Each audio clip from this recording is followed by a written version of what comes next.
I hope I don't know you. I hope I've never met you. I hope you're not my mom. I hope you're not one of my friends. I hope you're not a regular at my bar.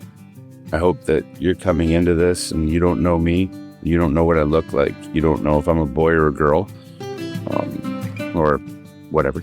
And I hope that you enjoy yourself enough to go back to the well with an empty bucket. I hope that I hope that there's something different about the way your blood travels in your veins after this, and what the shapes that appear in that stream when your heart beats while you read it. I want people to, if you love it, if you hate it, that's awesome because you felt something. If you put it down halfway through, that sucks. Then either I wasn't for you, or I have to do better. And I hope you have a nice day. Everybody, welcome back to Living the Next Chapter. It's the Author Podcast. We get to talk to great people from around the world. Now, when you get to have an author on, you get great conversation, and then they reach out and say, can I come back? You're like, oh, heck yeah, come on. Like episode 403, Corey Croft was on, and we talked about his journey and all of the things he's writing, and that was a great episode. You got to go back and listen to that. He's back. He's got even more to talk about, and a novella that's going to be out there for you soon. We're going to talk about that. It's an interesting story to tell, and I'm excited to have Corey back. Corey, welcome back to the show. Yeah, thank you for having me. Excellent. Corey, for those that are hearing from you for the first time, they haven't heard episode 403 yet, and they're going to. Let everybody know where you are in this big world of ours. I'm in Vancouver, BC. So there you go. Gorgeous Vancouver. Up and over.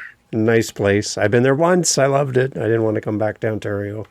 But yeah, it's a great place. Good. Awesome.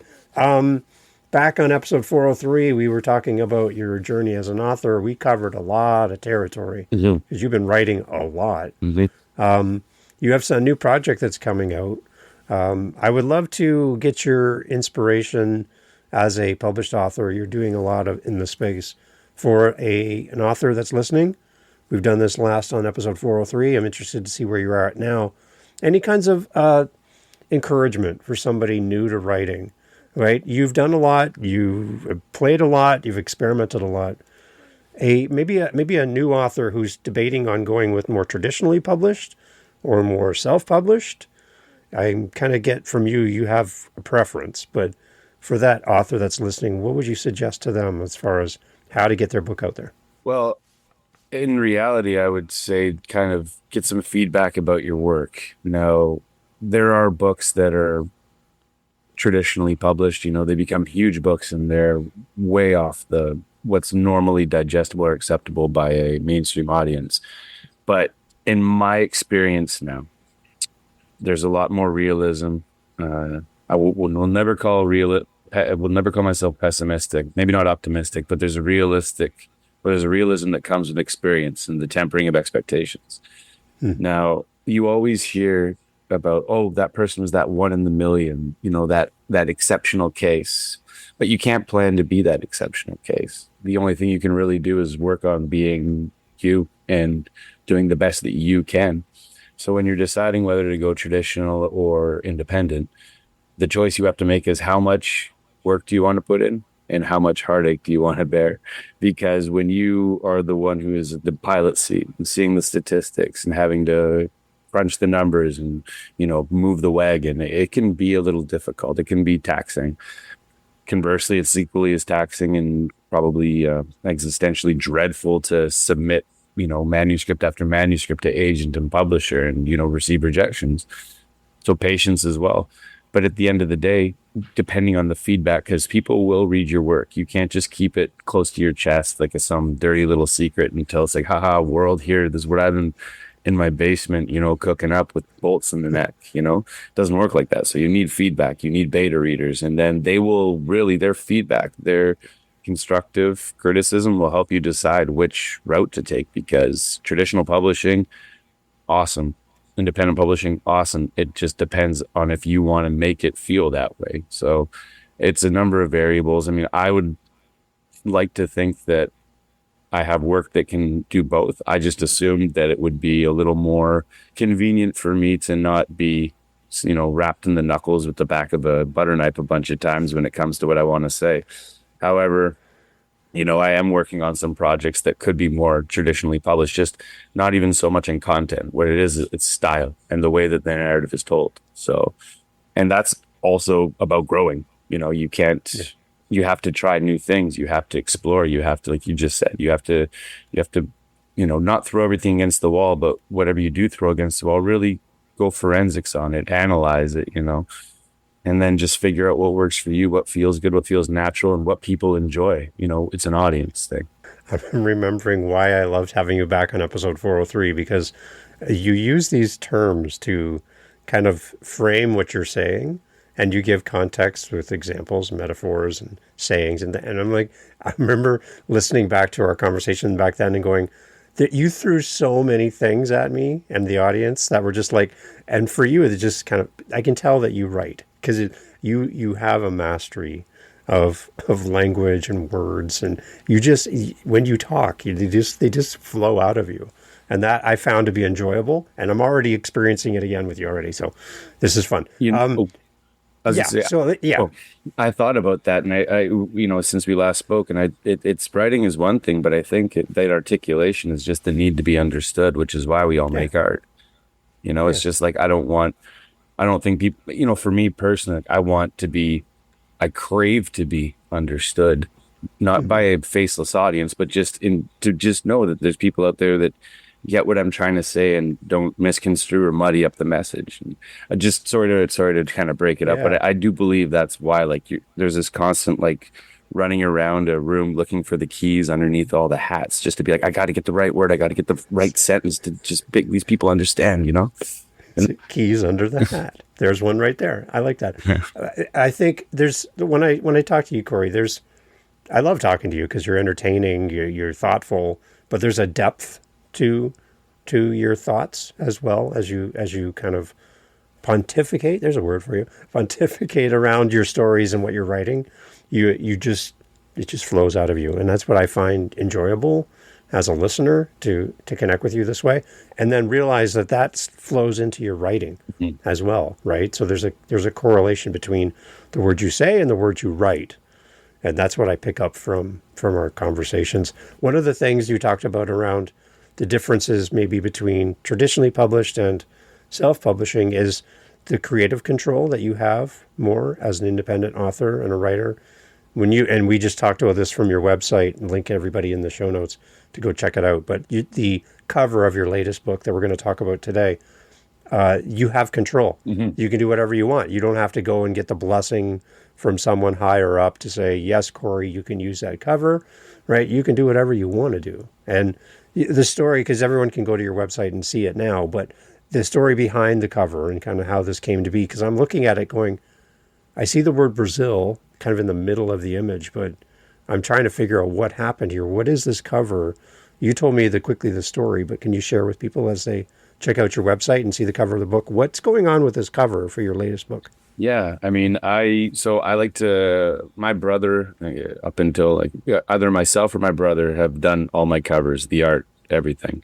I did the last one. I did it on canvas, and then he helped me put it together. He always helps me. He always puts everything together. And he did the first 3 books, all the cover art and everything inside as well. So this time I had a very specific vision in mind. So I, drew on special paper and tried 100 times to get the picture just right. And when I finally did, I scanned it and sent it to him. So it's supposed to be like the World Cup, and then writing inside of it, essentially, some of it blacked out, but very sketchy and chaotic looking. As well, I sent him 3 or 4 pages of just my handwriting by Corey Croft and France v. Brazil 98. Just there's many, many, many different samples. And when he put them on his computer to kind of take out the the smudge marks and the little imperfections, it just completely merged and went bananas. So he sent it to me. He's like, well, it kind of got out of hand, but I think you'll like it. And I really do, because it's just this chaotic, just all over the place, messy, kind of thing that you're describing. And that's exactly kind of what the book is. No, I think it's intriguing. Like I'm trying to figure it out. Like it's enough for me to catch my attention and go, what is going on Mhm. here? And that's what you need. In a bookstore, on a website, you need somebody to pause and go, wait a minute, what's happening here? Like it's not too on the nose. It's not too evident what's going on here. But curiosity's ignited just by looking at the Thank cover. you. I like it. Yeah, it's great. Well, Awesome. covers are Yeah, crazy too because yeah, like if you read anything like that has to do with like tips to publishing or tips to having a good book, every cover looks the same. It's this weird.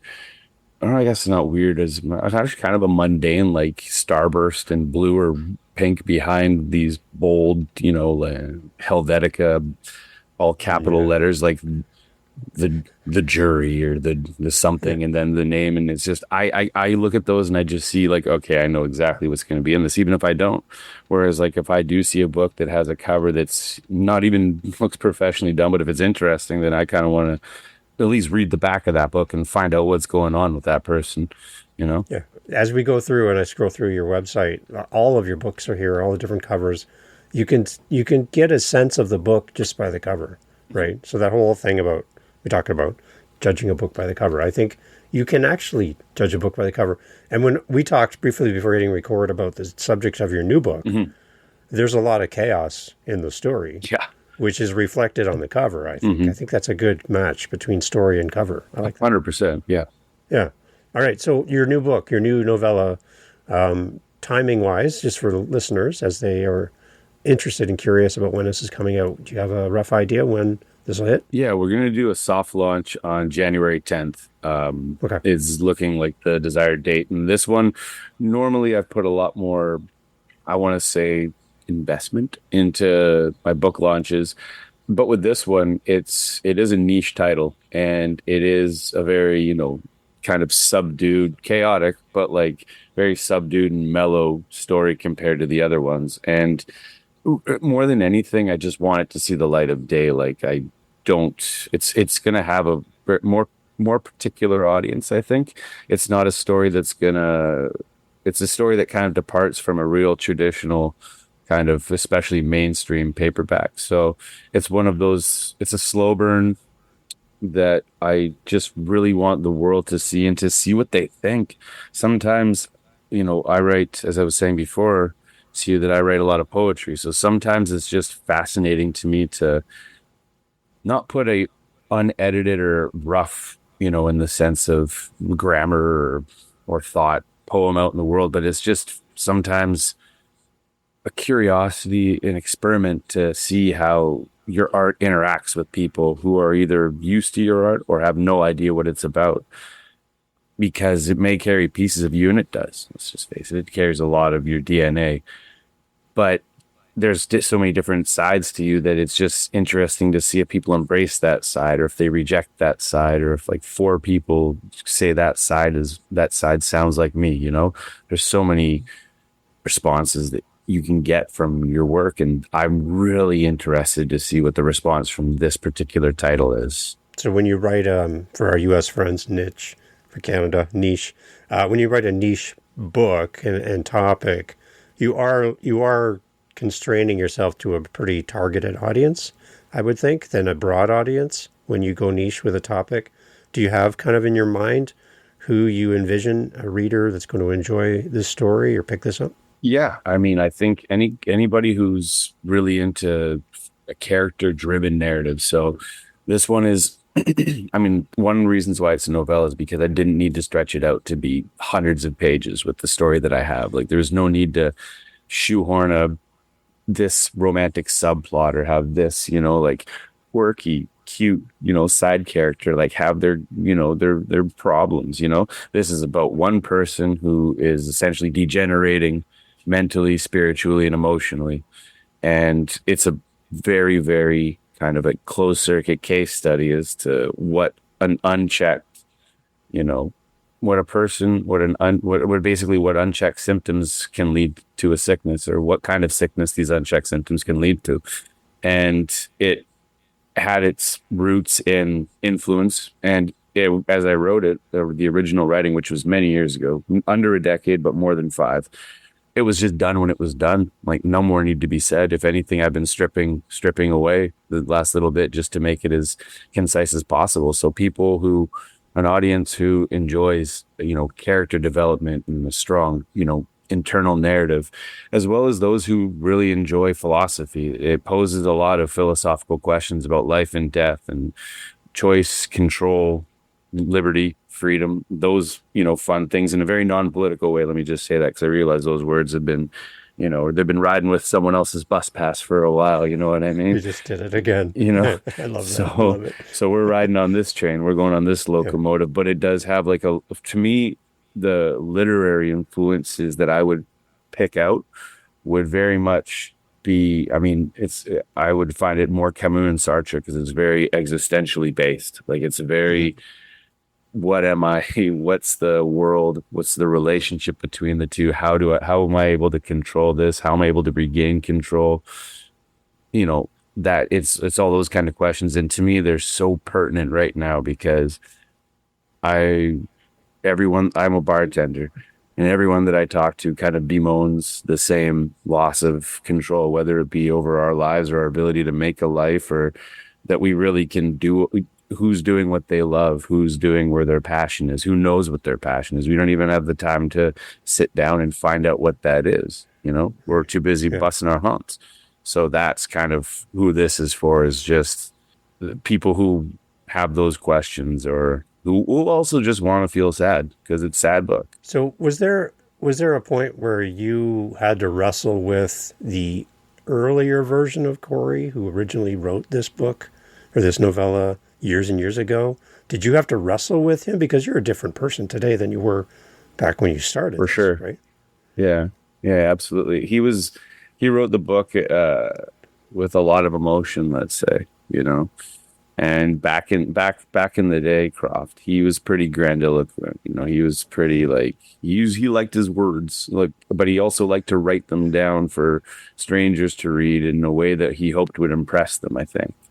And he's not around anymore. He's out back. He's moved on. Yeah. He's folded like a lawn chair under the dumpster. So nowadays I try to use my vocabulary or my ability to fuse words together to find the best way to connect with people. So instead of trying to wow them and be like, ooh, this guy reads, I want people to be like, oh, this guy thinks, for instance. Or I want them to be able, I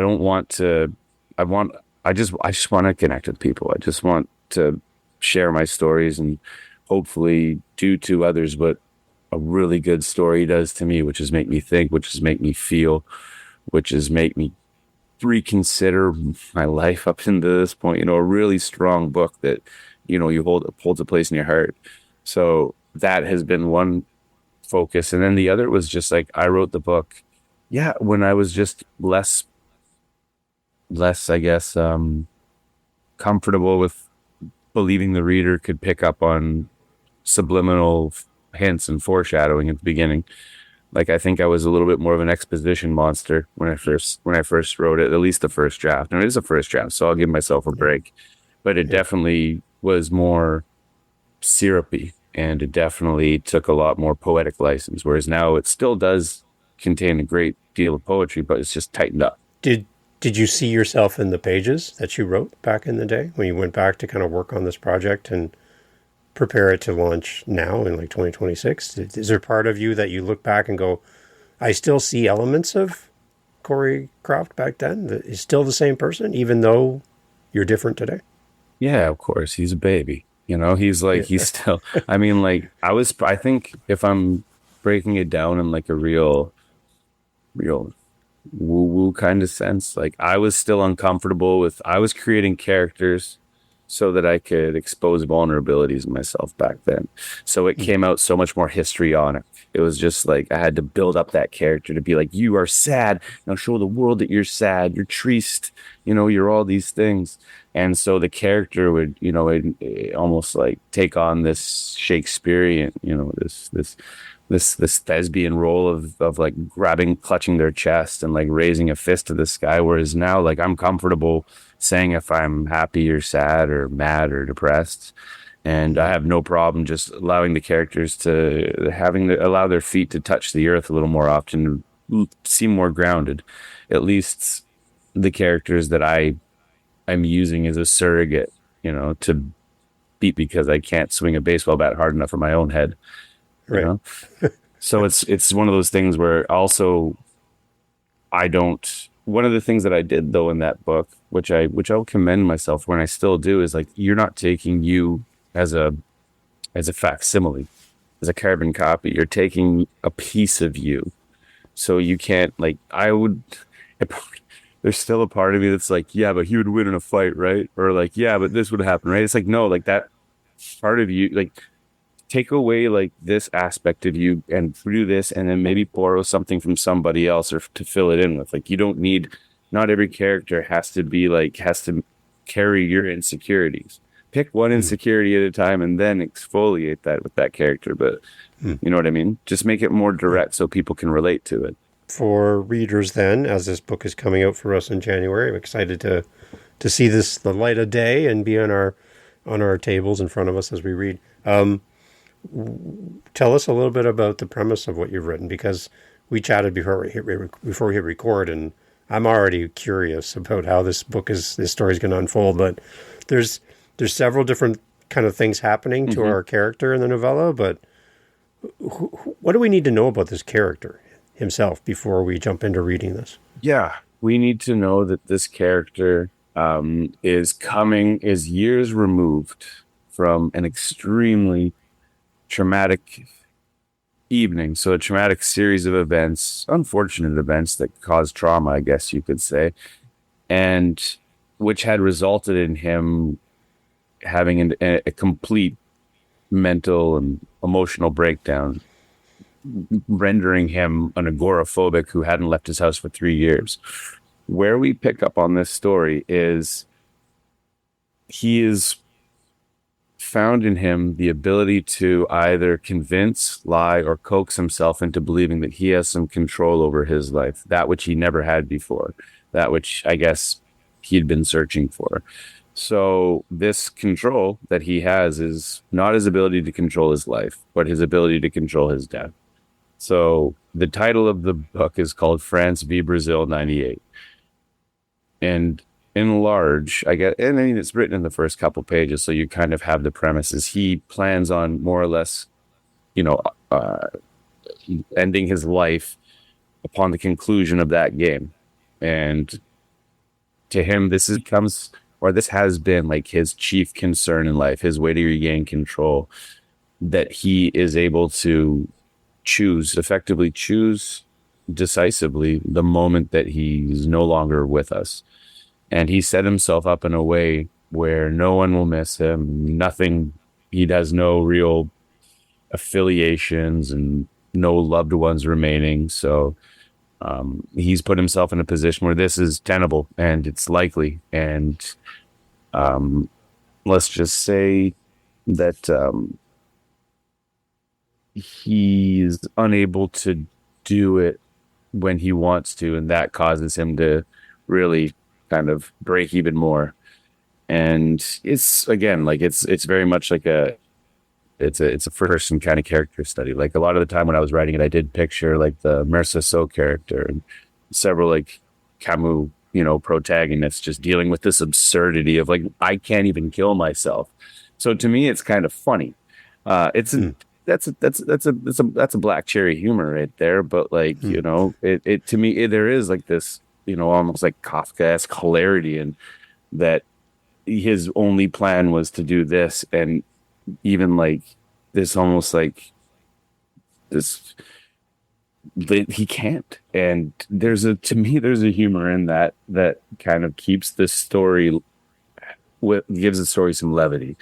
Um, I would hope others can see that, but if not, like if they take it on the left side, then that's fine too, because once it's in their hands, it's no longer my story. It's not my Hmm. story to tell; it's their story to interpret.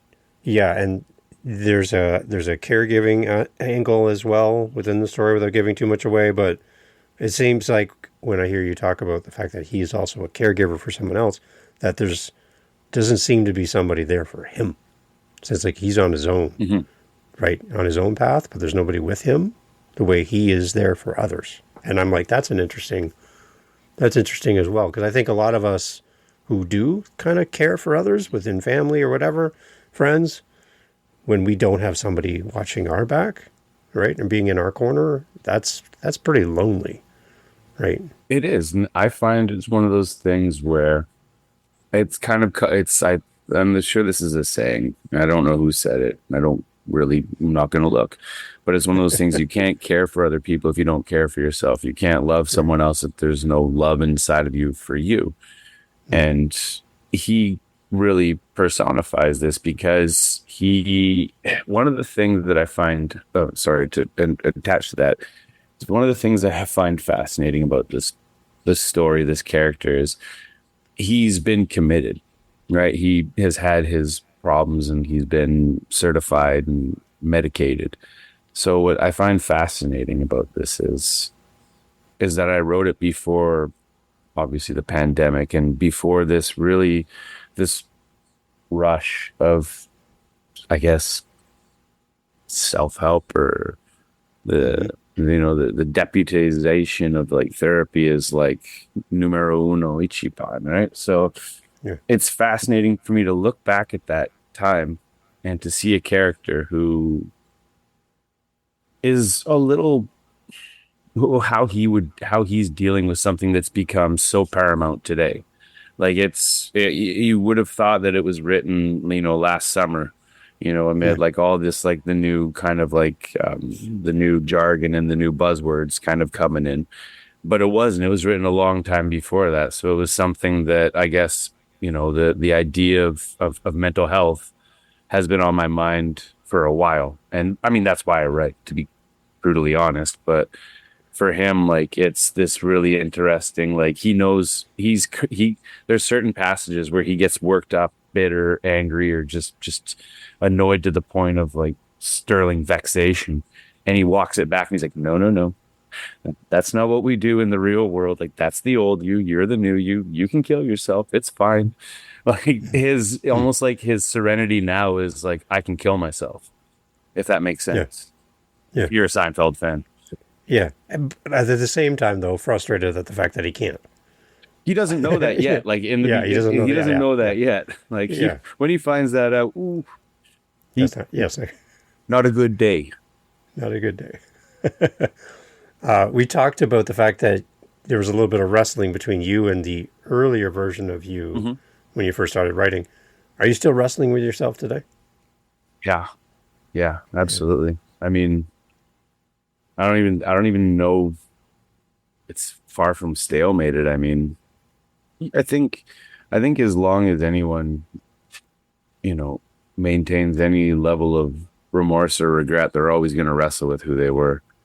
Yeah. If there's anything that any of us ever feel bad about ever, we're always going to, have that monkey on our back. I mean, maybe not a sociopath, but for the rest of us who, have care and concern, I think we're constantly grooming through the fields of like, yesterday's pasture.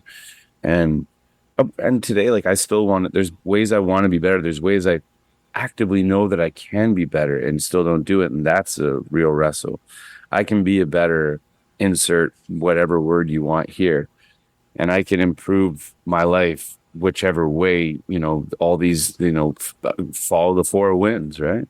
But I don't. And oftentimes I find myself wrestling with that. Why don't you? Why aren't you? Why can't you? And, in the skirmish, in the tornado of, fists and feet, it's too much cacophony. I can't find the answer. And that further frustrates me.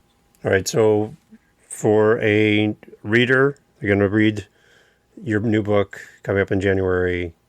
Just any other thoughts for them? We talked about the character. Is there kind of a message to the reader that you want to make sure that they understand before they start diving into the story? I hope I don't know you. I hope I've never met you. I hope you're not my mom. I hope you're not one of my friends. I hope you're not a regular at my bar. I hope that you're coming into this and you don't know me.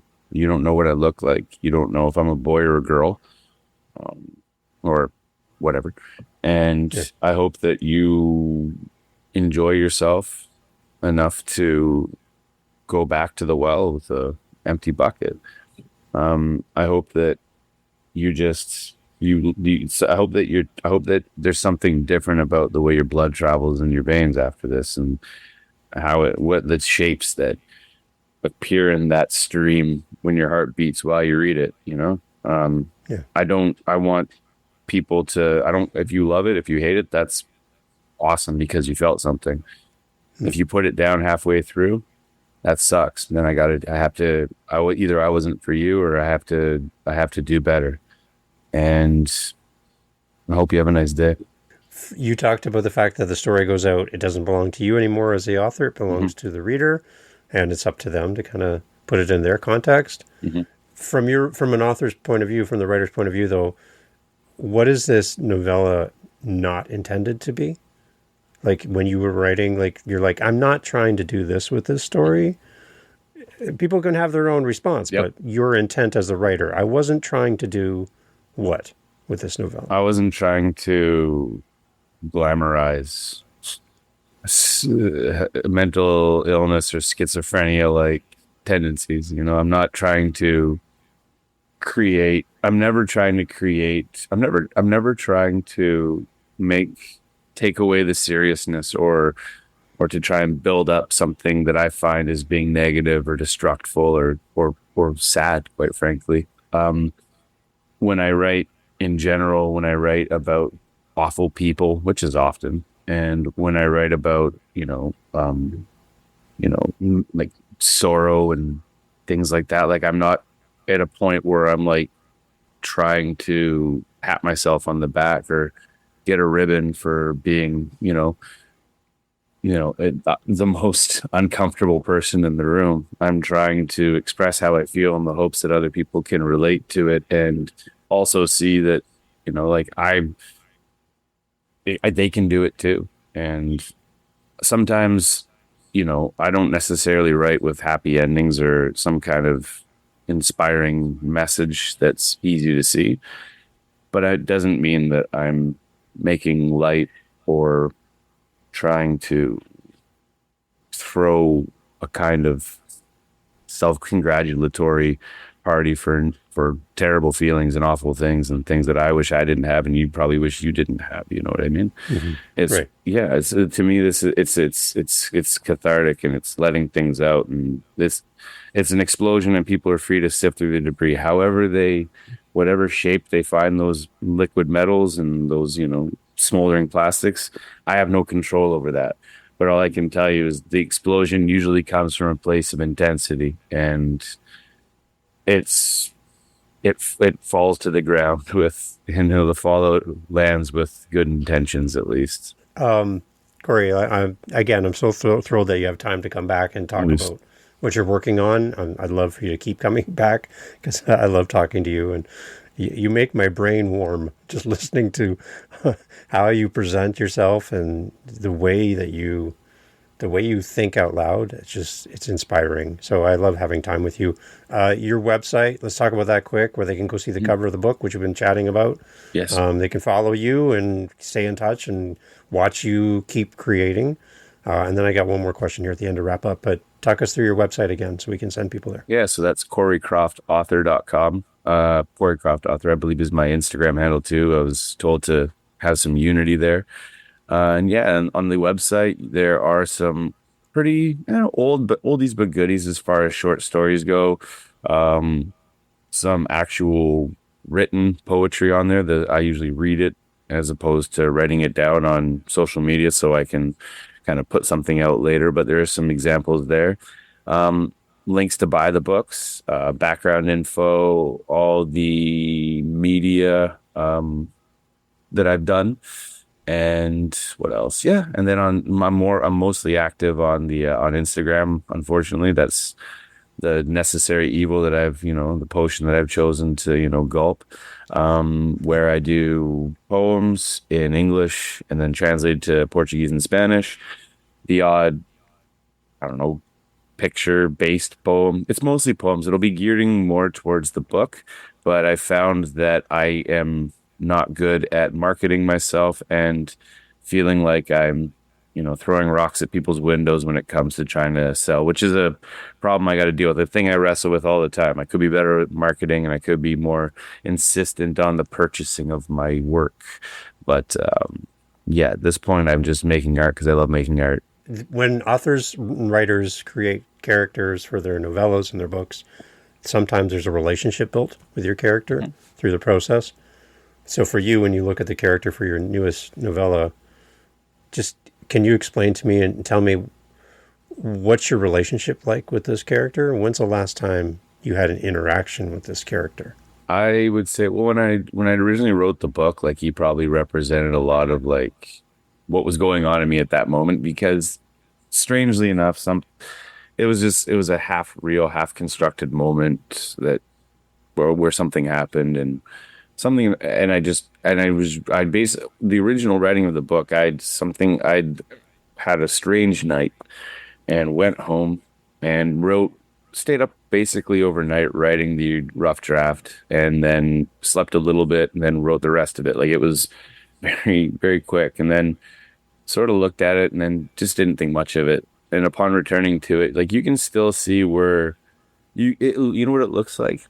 It looks like a shed cocoon was what it looks like. It looks like, old webbing, because I can see the silhouette of the person that I was then when I wrote it. And the character was a very angry version of me at that point. And when I met him again, I guess, when I started editing it, shook his hand, rubbed my knuckles from him squeezing way too hard, and like he had something to prove and he's mad at the world. We had a talk, and, I talked him off the ledge in a way. And then we just eased his core. We just made him less angry and more forlorn. I found out he wasn't angry. He was just frustrated, Right. He was just so over his head with anxiety and worry, disquietude, that it came out as anger. He lashed out. He lashed out at me. He lashed out at everybody. So we just had to, rework the angles and just ask the right questions to find out, okay, why are you so angry? Okay, then why? And a lot of whys. And that helped us refine him to a point where readers wouldn't hate him. And I didn't, and I wasn't embarrassed to have him, show up at a cocktail party and yell my name from across the room. Be like more like, hey, Ernest, come over here, kind of thing. So yeah, I like it. Awesome. All right, Corey, thank you so much for doing this. It was my pleasure. Again, it's great to talk to you. I just love having time with you. And as a podcaster, it's great when guests come back. So I know you're going to keep working on it. You got a lot of new things coming up in the future as well, beyond releasing this book in January. And I'd love to have you back. Just keep the door open for you. Come back as often as you want, my friend. I'm going to take you up on that. Awesome. Everyone, all information, as always, in the show notes. You know where to find everything for Corey, and go grab a copy of this when it's available, and make sure that you share this with somebody, because you'll fall in love not just with this, but all of the things that Corey has. They'll take you on a journey, on a path, and make sure you got your seatbelt on, because you're going to learn something in the process. Corey, thank you so much for doing this. Thank you very much for having me. Hey, thank you so much again for pressing play. As you've heard, great guests on the show. And one thing you didn't hear in this conversation is what? What did you not hear? Think about it for a second. That's right. Not a single solitary commercial for a mattress or a supplement or a whatever you call it. No. Why? Because we don't want to break up the conversation with commercials. So the fact that you're still here means that you are a fan of the show, I'm assuming. So if you want to help to keep the podcast going and to make me feel really happy, all I really care about is coffee, okay? I just got to be honest. I love coffee. I'm drinking one right now. It's starting to get cold. I need to warm it up. Helping us with our Buy Me a Coffee link over at livingthenextchapter.com, and also in the show notes, helps kind of keep the lights on around here. Remember, I'm doing this for free. I'm paying for everything. So I would love to have a little coffee donation, even $5. Kind of fills up my cup. And I would love to enjoy a coffee from you. So if you're interested, again, thank you for listening. But you can use our Buy Me a Coffee link and fill up the cup. Thanks for being here.